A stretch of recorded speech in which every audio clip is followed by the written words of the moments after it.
Sa mga nagbabalak nga pala bumili ng brand new man or second hand na iPhone, bibigyan ko kayo ng quick tips para mag-check ng isang unit. Sa brand new po, ang i-check nyo lang po is yung serial number ng isang unit. And makikita nyo lang po siya sa likod ng box. Ayan, so check nyo lang yung serial number. Punta lang po kayo ng website, check yung check coverage Apple. Lalagay nyo lang po yung serial number. Malalaman nyo po dun kung activated or hindi ang isang unit. So sa second hand naman po, ayan, unang-una, check nyo po yung physical appearance ng isang unit. Check nyo kung makinis, walang scratch, walang dents. Ayan, sa second hand naman po, normal lang po siya na magkaroon ng scratches, case mark, or dents. Ayan, titingnan nyo lang kung sobrang lala. At saka ang pinaka-importante po is hindi dapat tinamaan yung mismong screen ng unit. So pangalawa naman po, check nyo po kaagad yung system ng isang unit. Punta po kayo ng general, about, ayan, dyan nyo na po makikita lahat yung details ng isang unit. Malalaman nyo na po siya kung ano yung iOS version niya, yung variant niya po, at saka yung storage niya. Ayan, capacity po. Tapos po, malalaman nyo na rin dito is kung open line or nakalock ang isang unit. Ayan po, yung carrier lock niya, no SIM restriction, ibig sabihin,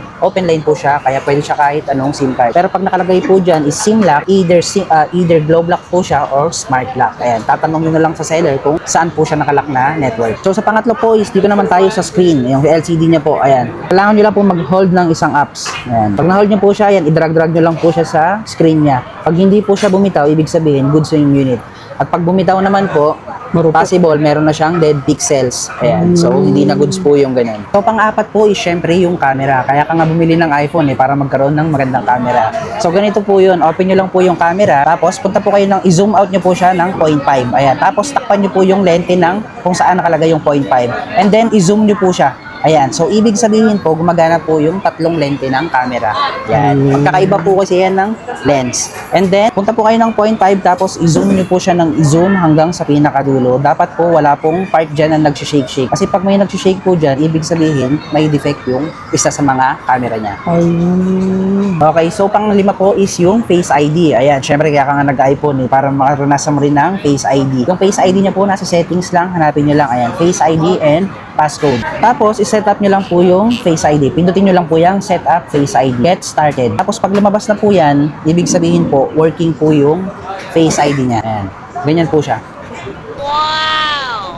Ayan, ibig sabihin, working po yung Face ID niya. Kasi pag pindot nyo po ng Face ID tapos lumalabas doon is yung unknown or error, ibig sabihin, hindi na po working yung Face ID niya. Lastly po, para malaman nyo kung talagang may napalitan sa parts ng isang iPhone, lalabas at lalabas po yun ng kusa sa settings ng iPhone. Ayan, punta po kayo ng general, about, ayan po, lalabas po yung parts and service history. Pag may parts and service history po, ibig sabihin, isa na po sa parts ng isang unit is may napalitan niya. So, i-click nyo lang po yan. Click nyo lang yung parts and service history, yan, malalaman nyo kung ano yung napalitan. For example, ito pong unit na to, iPhone 11, napalitan na po siya ng battery, napalitan na siya ng display. Yung display po is yung LCD niya, at saka yung Face ID niya po is hindi na gumagana. Ayan po, pag yung Face ID is hindi na gumagana, lalabas po dyan is Face ID issue. At saka pag napalitan po yung any parts niya po, tapos lumabas is unknown, ibig sabihin, napalitan lang po siya or pinagawa sa mga unauthorized technician. Tapos pag lumabas po dito is yung genuine. Ayan, ibig sabihin po, pinagawa po siya sa authorized technician ng Apple services. Ayun. So yun mga commander, check nyo yung iPhone nyo ngayon ha. Kung Yes. dun sa mga sinabi ni boss, baka mamaya meron na palang ganyan, hindi nyo pa alam. Naman kasi syempre kahit hindi naman kayo bumili sa amin, at least bigyan ko naman kayo ng tips para sa pagbili ng second hand na iPhone. Ayun. Okay, so mga gusto mag-upgrade or makipag-swap, open sa kanila ang trade-in. Pwedeng Yes. add cash, pwedeng Android to iPhone. Or kaya kung kailangan mo naman ng cash, ayan, pwede po yung kunyaring high-end yun na unit, pwede nyo i-downgrade para lang magkaroon kayo ng cash. At least may cash ka na, may phone ka pa May rin. phone ka pa rin. So mga commander, ngayong month ng August, syempre nababalik tayo dito kay Boss Hussein Yes. sa Techie Gadget. Oy na, nag-uulan, nagbabagyo, baka baha sa inyo. Ang Techie Gadget, pwede siya sa mga COD along Metro Manila. Paano yun, boss? Yes. Bali, kung COD po, ayan, need nyo lang mag-down ng security down payment para iwas bogus tayo. Kawawa naman yung mga rider. Pagdating doon, hindi nyo pala kukunin, di ba? Ayun. For security lang naman yun, Oo. tapos pwede nilang ililess na yun. Doon sa value ng unit. Ayun. Yes. Doon sa mga nasa province naman, pwede sa atin sa COP via LBC din. Ayan. ayun, para mas safe. Mas safe po ang LBC. Siguro hundreds of units na po yung i-deliver namin by LBC. Wala namang naging issue. So kaya pwede nyo bisitahin ang kanilang Facebook page para makita nyo yung mga proof of transaction doon. Yes. Meron silang TikTok, Instagram at syempre Facebook. Ngayong month ng August, saan nila makikita place natin? Bali Bali ngayong August po, matatagpuan yung shop natin sa second floor stall V11. Ayan. Ayun. Tsaka madali lang naman makita, along lang sila ng hallway. Makikita mo na kagad yung B11. Yan, basta hanapin nyo lang yung terrace. Diyan lang kami banda. Yun. So sa lahat ng mga details, lalagay ko sa comment section. Check nyo na lang. Shoutout sa ating mga FW. Ingat po kayo lahat. God bless. Ayan, so sa mga naghahanap ng mga iPhone, ito available sa atin ngayon ng latest model na lang, 17 Pro Max. Sa mga hindi pa nakakapag 17 Pro Max, ayun, palabas na si 18. Uy, kailan pala yung 18 bo? Next month na. Next month na, no? Oh, next month na. Kaya ito binibenta na namin siya for only 80,000. Oh, brand new. Makita niyo naman yung price niya. Ayan, 93,990. 93, no? Oh, ito. Brand new seal po siya, unactivated pa. Kung naghahanap, ito na lang po yung available. 17 Anyways, Pro Max. yung 18 Pro Max, pareho pa rin po siya na 17 Pro Max. Yung case nila, actually, meron na kami. Available na sa amin yung case, kaya pareho pa rin po sila. Pareho lang ng bahay, walang pinagkaiba. Unlike si 17 Pro Max tsaka si 16, malaki pinagkaiba. Siguro sa chipset lang magkakaiba 17 at saka 18, no? Yes. Kaya kung gusto mong mag-18, pwede kang mag-17 kung yun lang yung kaya ng budget mo. Yun. So, sa mga second hand, meron din tayong available na 17 Pro Max. Slightly used. Oh, slightly used lang po siya. Ito, for example, 17 Pro Max. Ito yung unang-unang nilabas. Unang nilabas yung 17 Pro Max. Sasuki lang din namin siya, kaya nilet go niya. Ito siya, 17 Pro Max, 93% yung battery health niya. Ayun, may warranty pa rin naman siya until this coming September. 93%, binibenta na lang namin siya for only 70,000. 70. Oh, 70,000 na lang siya. Flagship color orange. Yes. Tapos meron din tayo ditong isa. Ito naman siya, glow black. Glow black. Oo, ayan. Glow black po siya. Binibenta na namin siya for only 74,000. 74,000. Yes. 108 lang po yung cycle count niya. Tapos yung warranty niya maglalas pa rin until April 2027. Next year. So almost brand siya. Mga slightly used to. Talagang literal na slightly used. Yung 17 Pro man natin, check natin yung battery health niya. Ayan, 91%. 91%. Oo. Tapos maglalas na lang yung warranty niya until this coming October 2026. October 2026. Pero sulit na sulit pa rin. Kasi bagong labas lang naman ng 17 Pro eh. Talagang mabilis lang talagang maglabas ng brand new si Apple. Kasi isipin mo, bawat taon maglalabas sila. Kasi kung tutusin, kung ngayon gagamitin mo to, aabot pa itong nasa 10 taon. Kaya iba talaga yung mga medyo practical, hindi bumibili ng brand new, eh, no? Kasi pag Mostly binulong nag-aabang ng katulad ng ganito. Kasi malaki matitipid eh. Siyempre, tikal tayo dito ngayon. Sa panahon ngayon, kailangan natin maging practical. So ito po siya, binibenta na lang namin siya, 17 Pro, 256, 91% yung battery health niya, binibenta na lang siya for only 66,000. 66,000. Yes, naka 17 Pro ka na with all the previous na po yun. Tapos meron din tayong available na 16 Pro Max. 16 Pro Max. Ayan, 16 Pro Max natin. Meron tayong available na 16 Pro Max, 512GB. Smart lock po siya. Ayan, 88% yung battery health niya. Ayan, binibenta na lang namin siya for only 52,000. 52. Oh, 52,000, naka 16 Pro Max ka na na 512. Presyong 256 na lang siya. Pero smart lock, ayan, panalo na naman dito yung mga smart user. Kalak sa Tapos smart. meron din tayong open line naman. Ito siya, Desert Titanium. 512GB, 89% yung battery health niya. Ito, binibenta na lang namin siya for only 55,000. 55. Oh, ito naman siya, open line. Tapos meron din tayong available na 16 Pro Max 256. Ito naman, natural titanium, 90% battery health niya, open line. Ito binibenta na lang namin siya for only 52,000.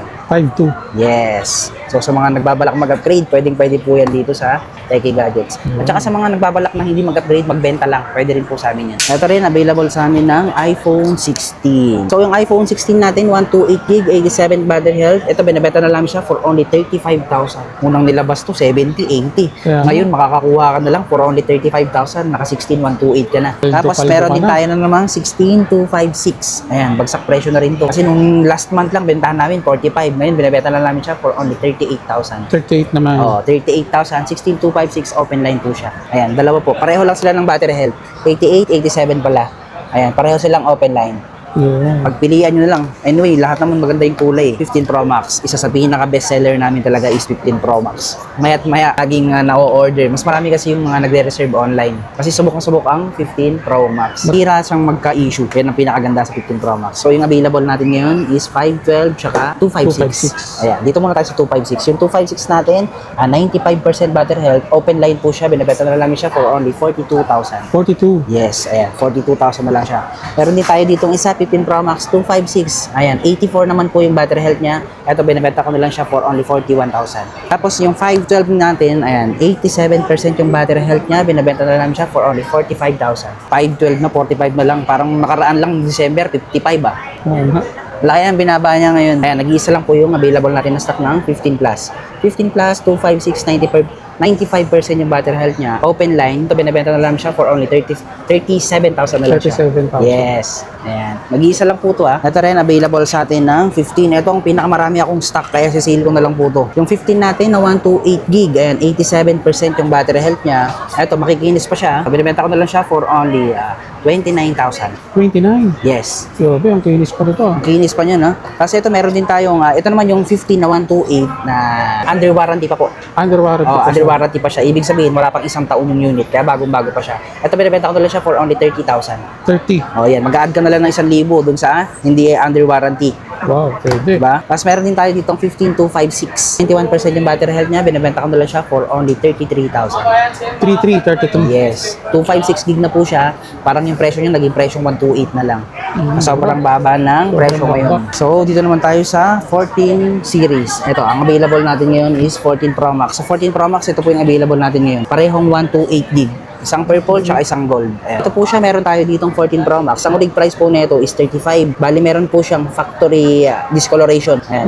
Hindi po yan issue. Kumbaga nung nilabas ni Apple, talagang yan na po yung discoloration. Most commonly po siya sa mga deep purple yung color. Ayan, laging merong ganyan. Ito, binibenta ko na lang siya. Ang ulig price niya po is 35. Ito, binibenta na namin siya for only 32,000. 32. Oh, 32,000.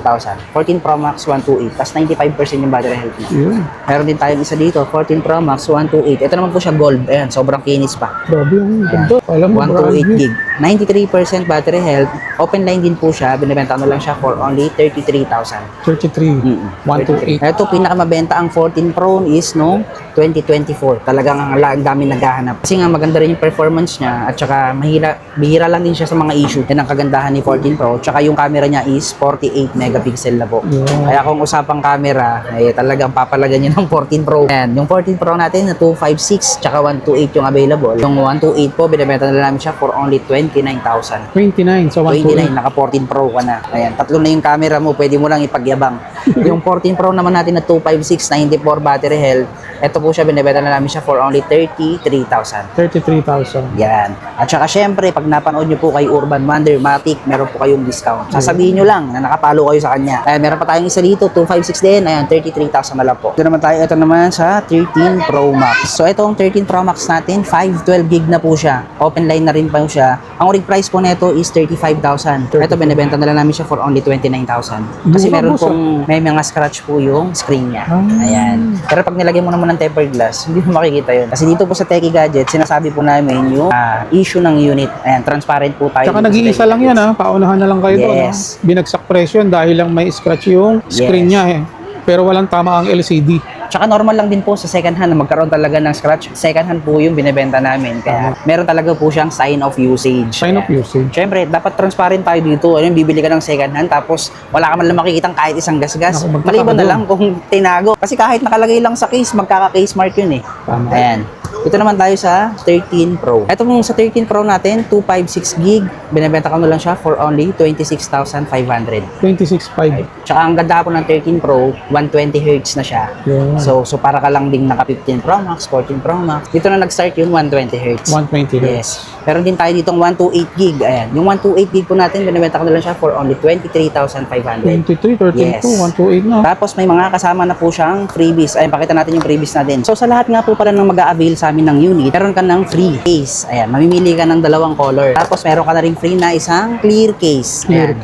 case. Mostly naghahanap din talaga yung mga clear case lang Yung din. iba kasi gusto clear lang. Oh, eh, no? clear lang. Tapos meron rin po kayong free na U-Green 20 watts. Tapos kasama na rin po yung cord niya. Ito po, original na po yun Original na ito, charger. U-Green po yan. Baka sabihin niyo pa, peke. Oo, nasubukan ko Ah, yan eh. tapos meron din po kayong free na AirPods. Yun. Ayan. Ito Ganda rin mapapakinabangan talaga. Freebies pa lang, paldo na. Panalo ka na dun. At saka sa mga wala pang Apple ID yan, pwede rin namin kayong i-assist para gumawa ng Apple ID para hindi na kayo mahirapan gumawa. So dito naman tayo sa iPhone 13. Ayan. iPhone 13. Kasi sa lahat ng mga baguhan na gusto ng, kunyari, kasama na sa high-end, ito yung average na recommended na iPhone. iPhone 13. Ayan. Ito po yung available natin na color. Yung iPhone 13 natin na 128, ito binibenta na namin siya for only 19,500. 19. Oh, 19.5. 19.5. Ay, tapos meron din tayong 256 gig. Ito siya. 92% battery health niya. 21.5 na lang po siya. 21.5. Yes. Uy, nung ako nga napunta ako ng China, grabe, ang mas mahal pa pala ang iPhone sa kanila kaysa sa atin. Pag ikot-ikot ako dun, Grabe, masabi ko mas mahal pa palang presyohan nila dito kaysa sa Pinas. Saka mostly puro refurbished pa, Yun. 'di ba? Oo. Halo ka, syempre makakabili ka na palit-palitan na.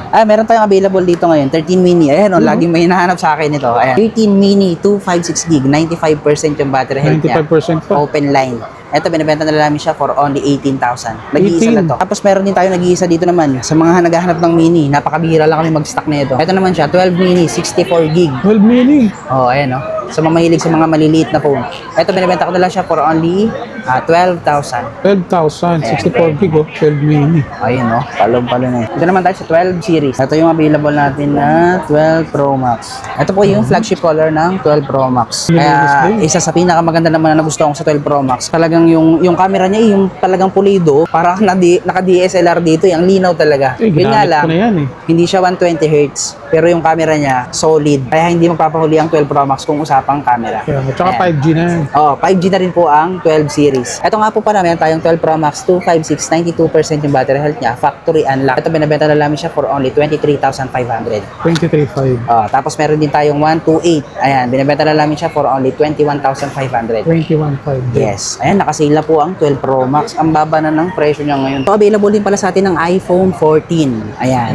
Ito yung mabihirang stock. Kung ayaw mo mag-13, dito ka sa 14. Ang lamang naman ni 14 sa 13, meron na siyang action mode. Sa 14,128 natin, ito binibenta ko na lang siya for only 22,000. 22. Yes, ayan, available natin na color, black, purple, tsaka starlight. So, available din sa atin ngayon ng 12 Pro. Sa mga naghahanap, ito po, marami tayong stock ngayon ng 12 Pro. Kikilis Ayan, na. 12 Pro. Ayan, mostly puro 256 ngayon ang unit natin sa 12 Pro. Ito, 90, ayan, makikita nyo yung battery health niya, 91%. Yung ito po, 84. Ito, 93. Ito, binibenta na lang namin siya for only 18,000. 18. Yes, 12 Pro, 256 gig. Dito naman tayo sa iPhone 12 base model. Ayan, sa iPhone 12 natin, available lang 64, 128, tsaka 256. Yung 12 natin na 64 gig, 12,500 na lang. Ayan, 12,500 makinis na po lang. yan. Original second hand po tayo sa Techie Gadgets. Bawal po sa atin ng refurbished. Ayan. Tapos meron tayong 128 gig. Ito naman siya, 15.5 na lang po siya. 15.5. Yes, tapos meron tayong nag-iisang 256, 16.5 na lang siya para hindi kayo ma-search sa storage. So dito meron tayong nag-iisang stock ng 11 Pro Max. 11 Pro Max. Ayan, sa 11 Pro Max natin 256 gig. Ito binibenta ko na lang siya for only 16,000. 16. Ayan, naka 11 Pro Max ka na. Pro Max na po yan, 16,000 na lang. Tatlo na yung camera niya. Baba ngayon. Dati mga pumapalo ng 18 yan. 80, di ba? No? Parang ngayon ang baba na. Pero kung yung presyo niya po, nagbago man, pero yung performance niya, Yun ganun pa pa rin. rin. Yes. Kaya panalo ka sa iPhone. Ito yung available natin na unit ngayon ng 11 Pro. Ayan, sisale ko na lang din yung price na ito. Yung 11 Pro natin na 256 from 19,000, 15,500 na lang po siya 15.5 na lang. Ayan, 15.5 na lang. 256. 256 gig na po siya kaya hindi ka na ma-short sa storage. Tapos kasama na po lahat yung previous niya syempre. Meron ka ng 20 watts na charger, meron ka ng AirPod, meron ka ng tatlong case. Yung case niya, basta Mamili mamili ka, ka na lang ng kulay. Ayan. Dami naman pagpipili ng kulay ng case eh. At saka syempre, kasama na rin yung tempered glass niya. Ayan, free na po yun. So dito na po tayo sa iPhone 11. Ayan. Sa mga pangregalo, ito yung mga pasok sa pangregalo eh. Budget need na po siya. Ayan. Yung iPhone 11 natin na 64 gig, binibenta ko na lang siya for only 9,500. 9.5. Oh yes, meron din tayong 128. Ito binibenta ko na lang siya for only 12,000. 12. Tapos meron tayong 256 dito. Ito siya, replace na po yung tawag doon, yung battery niya. Binibenta ko na lang siya for only 12,000 na lang din. Same 12K. price na lang siya.